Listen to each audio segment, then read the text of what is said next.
Welcome to part 2, where I'll be reading some lines from the Bhagavad Gita as it is.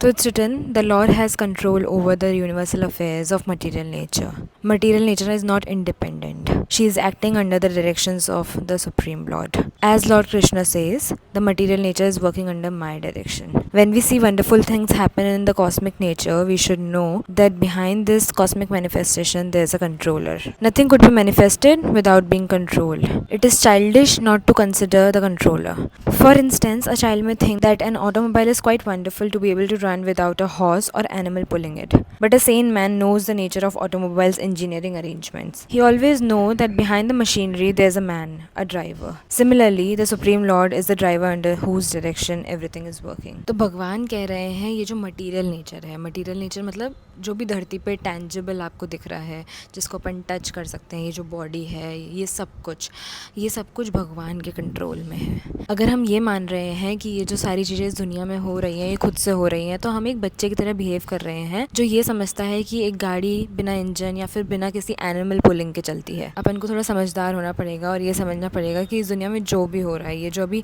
हवा भी चल रही है ना, ये भगवान की वजह से चल रही है. Everything is controlled by the Lord. Thank you for joining.